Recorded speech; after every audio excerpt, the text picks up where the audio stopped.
Live सुनिए चंद्रशेखर रावण को। अभी तक मुझे बिल्कुल अभी की जानकारी नहीं है कि क्या उस बच्चे की टांग से गोली निकली है नहीं निकली, लेकिन अब कई बातें मेरे सामने ये है, आखिर किसके इशारे पे एसडीएम साहब ने गोली चलाने के आदेश दिए। आखिर वो क्या था? कोई धन का लालच था, किसी पद का लालच था, किसी नेता ने उनको फोन करके करने कहा? इसलिए मैंने न्यायिक जांच की मांग की और आज मैंने सीबीआई जांच की मांग की, सुप्रीम कोर्ट या हाई कोर्ट के किसी जज की निगरानी में। क्योंकि जो लोग आज ये कह रहे हैं कि वहां जबरदस्ती वो कर दिया, जमीन पे वो कर दिया, सच सामने आना चाहिए। वो तब आएगा कि किसकी गलती और किसके इशारे पे ये हुआ, किन नेताओं के फोन उस अधिकारी को गए, वहां के एसएसपी को गए, वहां के एसपी को गए, सीओ को गए, थानेदार को गए, उन चौकियों के लोगों को गए। आखिर कॉल डिटेल पता लगनी चाहिए, किन से वो बात कर रहे थे जिनके आदेश पे उन्होंने तत्काल गोली चलाने का आदेश दे दिया। ये घोर लापरवाही। और क्यों जब दलितों, पिछड़ों, मुसलमानों, आदिवासियों की बात होती है, सिखों की बात होती है, बौद्धिस्टों, ईसाइयों की बात है, कब तब पुलिस के बंदूक में इतना जोर कहां से आ जाता है कि वो सीधी सर में गोली मारते हैं? ये सवाल, और इन सब के सवालों के जवाब तब मिलेंगे जब इस घटना की सीबीआई जांच होगी, फेयर जांच। आप महसूस कीजिए, मैंने जो मांगे उठाई हैं वहां परिवार की मांग नहीं, हमारी सबकी मांगे हैं कि मुख्यमंत्री जी कहते हैं कि सबका साथ, सबका विकास, सबका विश्वास। तो ऐसी ही घटना लखनऊ में हुई,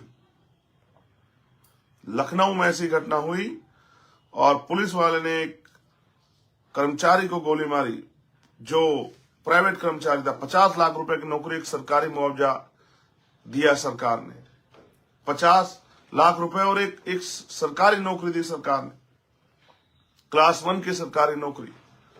और ऐसी घटना गोरखपुर में हुई, होटल में एक व्यापारी को पुलिस ने मार दिया। पहले पुलिस बचाव करती रही और बाद में मानना पड़ा कि जो अपराध हमसे हुआ, 50 लाख रुपए शायद और एक सरकारी नौकरी उस परिवार को दी। इसलिए मैंने मांग की कि ये भी पुलिस की गोली द्वारा हत्या हुई है, इस परिवार को भी जब न्याय सबके लिए समान होना चाहिए, तो ये भाजपा का चाल चित्र देखने का समय आ गया है कि वो इस परिवार की क्या मदद करती है। क्या वो इस परिवार को मुख्यमंत्री 50 लाख रुपए और एक सरकारी नौकरी देंगे? क्या उन अधिकारियों पे कार्रवाई होगी? क्या उन पुलिस कर्मियों पे कार्रवाई होगी? ये सब देखने का विषय। आपको जान के आश्चर्य होगा, अभी तक 302 का एक आरोपी गिरफ्तार नहीं हुआ। सभी आरोपी वहीं अस्पतालों में खुलेआम घूम रहे हैं, दहशत का माहौल बना रहे हैं। ये सब सत्ता की साठगांठ के बिना नहीं होता। किसी कर्मचारी अधिकारी की इतनी हिम्मत नहीं कि बिना सरकार के नेताओं के, अधिकारियों के, जिलाध्यक्ष के, पदाधिकारियों के आदेश के बिना इतने बड़ी घटना को अंजाम देते। और ये भी आपको जानना चाहिए कि ये कैसा आजाद भारत है जहां चंद गज जमीन के लिए पुलिस जनता को गोली मारने लगी है। ये चिंता का विषय है। क्या दलितों की जान उत्तर प्रदेश में इतनी सस्ती हो गई है?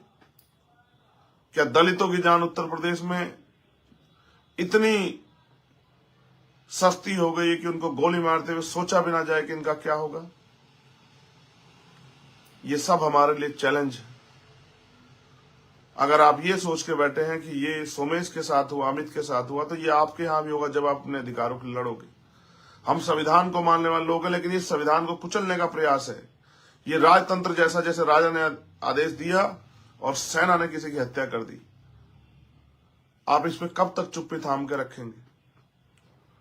अगर अमित को कुछ होता है या अमित का अच्छा इलाज नहीं होता, अभी मैंने एफआईआर भी पढ़ी, 307 नहीं लगी एफआईआर में क्योंकि अमित को गोली लगी हुई है, 307 धारा नहीं लगी है। तो अगर अमित को कुछ होता है, उन महिलाओं की मैंने देखे, उन बहनों के अंगूठे टूट गए हैं, पैर की हड्डी में चोट लगी है, मैंने उनसे भी कहा कि आप लोग भी अपना मेडिकल करा के एफआईआर कराओ। पुलिस को कोई अधिकार नहीं है, जेंट्स पुलिस को महिलाओं को पीटने का कोई अधिकार नहीं। महिला पुलिस अगर महिलाओं को रोकने का काम करती समझ आता, लेकिन अगर पुरुष पुलिस महिलाओं को पीटने का काम करती है, उनको जातिगत गालियां देती, तो आप समझना चाहिए कितना प्रेशर होगा पुलिस के ऊपर, कितना जो है उनको कहा गया होगा सब करने के लिए। और ये एक साजिश भी हो सकती है पिछड़े और दलित वर्ग के लोगों को लड़वाने की, जैसा मैंने कहा, दो पक्षों में कोई विवाद नहीं था जो मीडिया ने चला है, कोई विवाद नहीं था। विवाद था वो भूमि पे काबिज थे, पुलिस उनको हटाना चाहती थी, वो बुलडोजर ले आई, लेकिन बाबा साहब का बोर्ड हटने देने के लिए, बाबा साहब के अपमान को अपने आंखों से देखने के लिए हमारी बहनें, महिलाएं तैयार नहीं थी। आप समझिए, एक बाबा साहब के बोर्ड के लिए वो महिलाएं जो बहुत पढ़ी लिखी नहीं है, उनके दिल में बाबा साहब की जगह है। अगर बाबा साहब के संविधान से छेड़खानी करने का भारतीय जनता पार्टी प्रयास करेगी तो इस देश में क्या होगा? ये अम्बेडकरवादियों की ताकत है। ये बाबा साहब ने जो हमारे लिए किया, और उनके बाद के जो महापुरुष थे माननीय काशीराम साहब और जो उनके और साथी थे, उन्होंने ये आंदोलन के जरिए हमारे दिलों में भर दिया कि बाबा साहब अम्बेडकर के सम्मान और संविधान के सम्मान के लिए हम कुछ भी कर सकते। 2 अप्रैल 2018 का आंदोलन इस बात का उदाहरण है कि जब हम अपने हकों को बचाने के लिए आएंगे तो हर कीमत से गुजर जाएंगे। मेरे भाइयों बहनों, बहुजन समाज के पहरेदारों, ये संविधान है जो पाल, प्रजापति, कश्यप, सैनी, मौर्य, शाक्य, कुशवा, निषाद, राजभर, जाट, गुर्जर, विश्वकर्मा, सैन का बच्चा, चमार, वाल्मीकि, पासी, धोबी, कोरी, खटीक का बच्चा, मुस्लिम समाज में जो बैकवर्ड जो है, बैकवर्ड जातियां जो हैं, ओबीसी जातियां, उनके बच्चे कुर्सी पे बैठ जाते हैं संविधान की वजह से। और ये कुर्सी पे बैठना आपको चुभ रहा है सत्ता में बैठे लोगों को, इसलिए वो लगातार आरक्षण पे हमला कर रहे हैं, लगातार सरकारी नौकरियां खत्म कर रहे हैं, लगातार लोकतंत्र की हत्या कर रहे हैं, पैसे के आधार पर राज करना चाहते हैं और डंडे के आधार पर राज करना चाहते हैं। आज नहीं जागे तो कब जागोगे? कल किसी सोमेश अमित के साथ फिर ये होगा। और अकेला चंद्रशेखर कितनी घटनाओं में जा क्या क्या कर लेगा। पूरी हिम्मत तो करता हूं सभी जगह पहुंच जाऊं, पूरी हिम्मत करता हूं, लेकिन राजनीतिक ताकत भी बन जाए इसलिए भी लड़ रहा हूं, प्रयास कर रहा हूं, संघर्ष कर रहा हूं। मैं ये सवाल छोड़ता हूं आपके सामने, आखिर इससे ज्यादा आगे बढ़ के हम लोग क्या कर सकते हैं? और अगर आज भी आप चुप हैं और हमारा साथ नहीं दे रहे हैं तो आप सोचिए कि कल जब कुछ बचेगा नहीं तो फिर आप लड़ाई को किसके सहारे और कैसे लड़ेंगे? मैं सीबीआई जांच की मांग करता हूं, जिससे दूध का दूध और पानी का पानी हो जाए, और उन अधिकारियों पे सख्त कार्रवाई की मांग करता हूं। सिर्फ हटाने से काम नहीं चलेगा, उनको नौकरियों से, उनको जो है उनकी नौकरियों से बर्खास्त उनको किया जाए और उनको गिरफ्तार करके जेल में भेजा जाए, उस परिवार की मांगों को माना जाए। जिस तरह का न्याय मुख्यमंत्री ने अन्य लोगों के साथ किया, क्या मुख्यमंत्री जातिवादी हैं जो दलितों के साथ एक ट्वीट नहीं कर पाए अभी तक? इतनी बड़ी घटना पर उनके पुलिस के द्वारा जो अपराध किया गया उस पर क्या मुख्यमंत्री इस परिवार को मिलने बुलाएंगे या मिलने जाएंगे? दलितों का हितैषी होने की बात करने वाले मुख्यमंत्री जी, दलित सम्मेलन करने वाले, हापुड़ से बहुत दूर, देरी का रास्ता नहीं। आपने पहला सम्मेलन हापुड़, उसमें बुलंदशहर हापुड़ में किया था। क्या आप जाएंगे परिवार से मिलने? क्या आप उनके आंसू पूछेंगे? उनके घर खाना खाने का दिखावा करने वाले मुख्यमंत्री जी, प्रधानमंत्री जी, क्या आप दलितों के आंसू पूछोगे? ये कहने वाले कि दलितों को मत मारो, मुझे मार लो, ये बातें करने वाले प्रधानमंत्री जी, क्या आपका दिल पसीजा? जब 17 साल के बच्चे के साथ खून की होली आपकी उत्तर प्रदेश की डबल इंजन की सरकार की पुलिस ने खेली, उस मां को आप जवाब दे पाएंगे? उस बहन को जिसने अपना भाई खो दिया उसको जवाब दे पाएंगे? उसके पिता को जवाब दे पाएंगे? रोज ये घटनाएं होती हैं, रोज होती हैं। मैं सब पे नहीं जा सकता, मगर मैं आपसे पूछना चाहता हूं कि अपने देश में क्या हम दसवें दर्जे के नागरिक नहीं हो गए? क्या हम इस देश में संविधान के रहते इस जुल्म को सहने के लिए मजबूर नहीं हो रहे? और अगर हो रहे हैं तो फिर जागिए, इस अन्याय के खिलाफ बोलिए। अगर आप भाजपा में भी हैं, भाजपा किसी मोर्चे के सदस्य हैं, भाजपा में आप MP MLA मंत्री हैं, तो अगर वास्तविकता में आपका जमीर जिंदा है, आप वास्तविकता में समाज के हितैषी, तो बोलिए। और अगर आप नहीं बोल सकते तो आपको कोई अधिकार नहीं है कि बाबा साहब अम्बेडकर के द्वारा दिए गए अधिकारों पे, उनकी हिस्सेदारी पे काबिज होके आप उनके पिछलग्गू, उनके पिट्ठू बन के समाज की पीठ में छुरा घोंपे। आप जिस भी दल में हैं, इस अन्याय के खिलाफ बोलिए, बोलने की हिम्मत जुटाइए। CBI इनकम टैक्स का डर छोड़िए। समाज को हमारे बड़े नेताओं की जरूरत है। मैं जितनी हिम्मत भी हमारी आजाद समाज पार्टी वो जुटा रहे हैं, लेकिन जो बड़े नाम वाले नेता, मैं उनसे भी कहूंगा कि आज समय है उस समाज के साथ खड़े होगा जिस समाज ने आपको ताकत दी, जो समाज आपकी आवाज बना, जिस समाज की वजह से आप कुर्सी बैठे, उनके बच्चों को, उनकी बेटियों को, उनके बेटों को, उनकी पत्नियों को, उनके परिवार के लोगों को, बुजुर्गों को आज आपकी जरूरत है। आज आपकी चुप्पी उत्तर प्रदेश और देश में दलितों के दमन का कारण बन रही है। यह अन्याय कितने दिन चलेगा? दलितों की हत्याएं कब तक होंगी? पिछड़े मुसलमानों और आदिवासियों की हत्याएं कब तक होंगी? इसका जवाब भी उत्तर प्रदेश और केंद्र की डबल इंजन की सरकार को देना चाहिए। आखिर आजादी के बाद अब तक हमें मिला क्या है? आज तक हम पे, मैं लौटा जब उस गांव से, उसके बराबर वाले गांव में, मेरे नाम याद है, कपरानी का मजरा, दौड़ के आए लोग, मेरी माए बहनें दौड़ के आए, और मैंने पूछा रोजगार क्या है, तो मजदूरी। आने वाले समय में तो आज तो 20 आदमियों का काम एक मशीन कर देती है, सारी मजदूरी खत्म हो जाएगी। तो क्या मेरे लोग इस देश में भूखे नंगे रहेंगे? पक्के मकान भी अभी तक नहीं बने उन लोगों के। तो आपकी राजनीति ने, आपकी राजनीतिक व्यवस्था ने इस देश के दलितों, पिछड़ों, आदिवासी, मुसलमानों को दिया क्या है? आपको इसका जवाब देना पड़ेगा। आज नौजवान दुखी है बेरोजगारी की मार से, महंगाई की मार से, गरीब दुखी है, किसान दुखी है, फसलों के दाम नहीं मिल रहे, किसान आंदोलन कर रहा है, व्यापारी दुखी है, छोटा व्यापार खत्म होता जा रहा है। आप पूंजीपतियों के दलाल बन गए हो, भाजपा के नेता। 15-15, 14-14 लाख करोड़ रुपए उनके माफ करते हो। गरीब के 5,000 रुपए के बिल पर उसका कनेक्शन काट के उसको मुकदमा लिख के जेल भेजते हो। किसान सुसाइड करता है, नौजवान सुसाइड करता है, पेपर भर्ती लीक होते हैं। ये कौन सा लोकतंत्र है जिसमें अपनी बात को कहने की आजादी भी नहीं? और जिन पे नहीं है वो किन से कहेंगे? जमीन आकाश से थोड़ा ही पैदा होगी। हमारी भी आस्था है, हमारा भी धर्म है, हमारा विश्वास है, इस मुल्क में हमारी भी हैसियत है, हम भी इसमें टैक्स देते हैं। क्या हम इंसान नहीं? क्या हमें कुचला जाएगा? कितने कितने सोमेश अमित की हत्या के बाद जाएंगे मेरे लोग? अभी भी समय है। जब सब मिट जाएगा तब क्या करोगे? मैं वो कहानी आपको सुनाता हूं, अक्सर सुनाता हूं अपने लोगों को, कि एक जंगल जल रहा था। उस जंगल में एक चिड़िया थी और बड़े बड़े जानवर थे। चिड़िया ने जंगल जलते देखा। वो चिड़िया दौड़ के जाती, चोंच में पानी भर के लाती, आग को बुझाने का प्रयास करती। एक बड़ा सा पशु बैठ के तमाशा देख रहा था। उस पशु ने कहा कि चिड़िया, हंसते हुए कहा, चिड़िया जल जाओगी, आग नहीं बुझेगी। तो चिड़िया ने जो जवाब दिया सुनने लायक था कि हाँ मुझे पता है मैं जल जाऊंगी, हाँ मुझे पता है कि मेरे प्रयास से शायद ही आग ना बुझे, लेकिन इस जंगल का इतिहास लिखा जाएगा तो मेरी गिनती वफादारों में होगी, पहरेदारों में होगी, सिपाहियों में होगी, हमदर्दों में होगी, और तेरी गिनती गद्दारों में होगी। मैं आपको पूछना चाहता हूं, जब बाबा साहब का संविधान खत्म हो जाएगा, लोकतंत्र खत्म हो जाएगा, वोट देने का अधिकार खत्म हो जाएगा, तो आपकी बस्ती में कोई पैर रखने आएगा क्या? आपकी सुनवाई कोई करेगा क्या? हमारे पढ़े लिखे नौजवान बेरोजगार घूम रहे हैं, बैकलॉग भरा नहीं जा रहा है। प्रमोशन रिजर्वेशन सुप्रीम कोर्ट ने कहा है कि SC/ST के लोगों को मिलना चाहिए। मैं तो चाहता हूं OBC के लोगों को मिले, लेकिन कौन सी सरकार दे रही है? आप पिछड़े दलित वर्ग के लोग, आदिवासी लोग भाजपा को अपना हितैषी मानने का गलती कर रहे हो।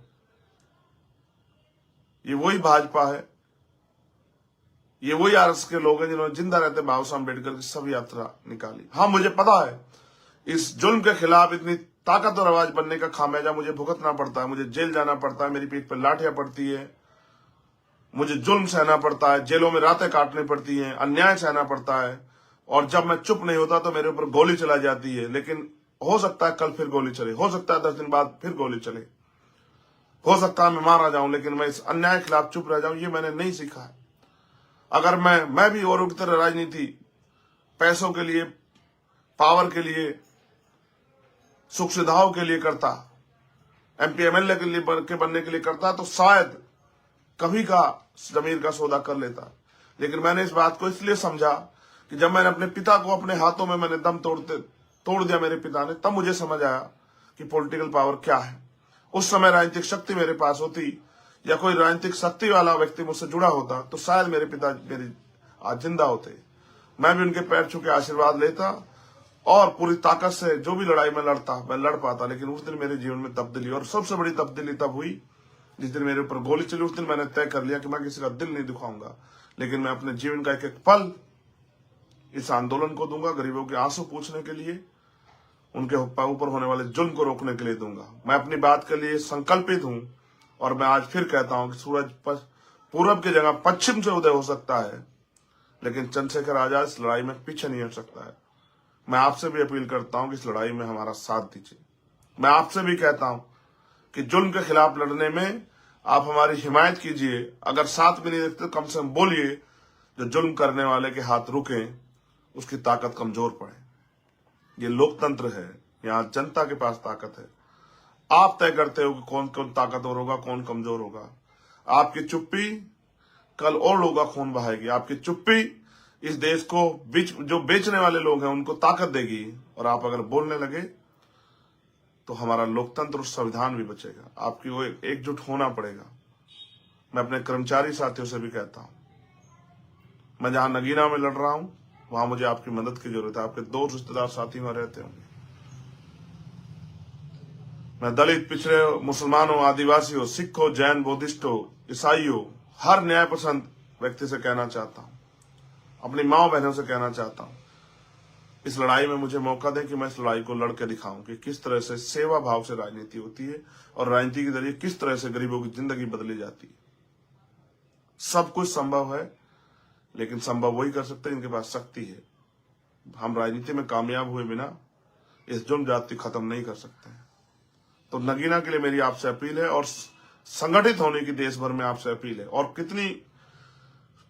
कितनी जो है परीक्षा देने के बाद आपको समझ आएगा कि देश में कौन लड़ रहा है और कौन बैठ के तमाशा देख रहा है। मैं किसी को बुरा नहीं कह रहा हूं। जिस दिन मेरे ऊपर गोली चली उस दिन मुझे समझ आया कि जीवन तो एक दिन खत्म होना है, उससे पहले अच्छा प्रयास किया जाए कि समाज अपने पैरों पर खड़ा हो जाए। मैं एक एक व्यक्ति को जो फील्ड में मिलता है उसको भी समझाता हूं, जहां सैकड़ों लोग होते हैं, हजारों, उनको भी समझाता हूं कि इस देश में अगर जीना है तो राजनीतिक शक्ति कितनी जरूरी है और जागरूक होना कितना जरूरी है। मेरा प्रयास है भीम आर्मी आजाद समाज पार्टी के साथियों के माध्यम से कि लोग जागरूक हो। जिस दिन लोग जागरूक हो गए उस दिन अपने अधिकारों को प्राप्त कर लेंगे। आप महसूस करो, इतने लोगों की जिंदगी बदल गई बाबा साहब अम्बेडकर संविधान देखिए। संविधान नहीं रहेगा तो हमारी आजादी का क्या होगा? हम किस बात का इंतजार कर रहे हैं? इस जुल्म को रोकने के लिए बोलना सीखिए, लोगों को जागरूक करना सीखिए। और मैं फिर कहता हूं, मैं सरकार को चैलेंज देके कहता हूं, सरकार एक बात जान ले कि हम संविधान के खिलाफ कोई भी अन्याय या कोई भी साजिश बर्दाश्त नहीं करेंगे, लेकिन हम अपने लोगों को मरने भी नहीं देंगे। आज करो मरो की स्थिति में मैं आपसे मदद की अपील करता हूं कि आप इस लड़ाई में मेरे साथ खड़े हो।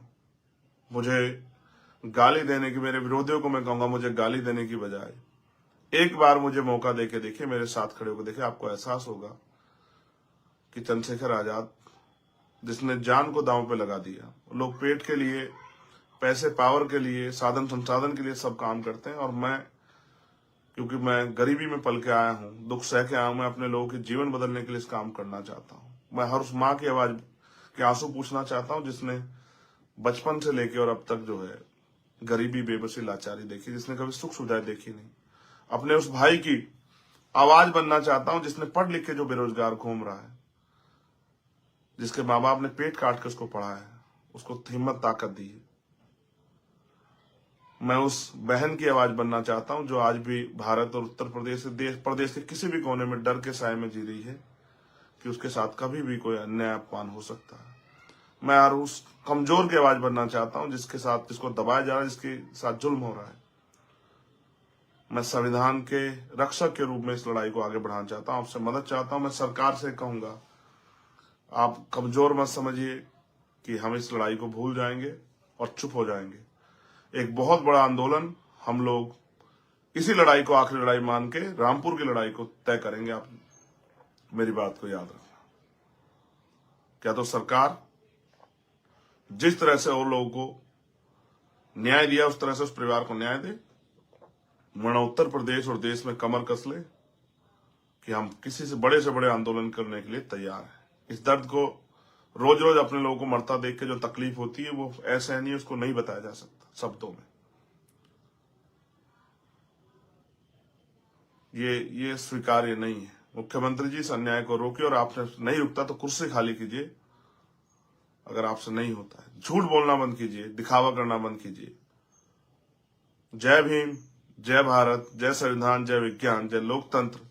और आप सबसे अपील, मेरे कर्मचारी साथियों से, मेरे अधिकारी साथियों से, मेरे हक वंचित कमजोर समाज से, इस देश के दलित, पिछड़े, आदिवासी, मुसलमान, जैन, सिख, बौद्ध, ईसाई, पारसी और न्याय पसंद हर उस जाति धर्म के व्यक्ति से जो चाहता है कि हमारा भारत तरक्की करे और सब लोगों को स्वाभिमान सम्मान का जीवन मिले। ऐसा चाहूं राज में जहां मिले समन्नु अन्न और छोटे बड़े सब सम बसे, रविदास रहे प्रसन्न। राज ऐसा हो जिसमें कोई छोटा बड़ा ना हो, कोई ऊंच नीच ना हो, कोई भेदभाव ना हो, कोई गरीब ना हो, कोई अमीर ना हो, सब लोग बराबर हो। किसी को कोई डर ना हो, भय ना हो, किसी बहन बेटी का अपमान ना हो, किसी को खाने के लिए अन्न की, तन ढकने के लिए कपड़े की और सर ढकने के लिए छत की दिक्कत ना हो।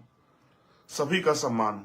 और उस राज को उन्होंने नाम दिया बेगमपुरा राज, बिना गम का राज। हर व्यक्ति खुशहाल हो, किसी की जिंदगी में कोई गम ना हो।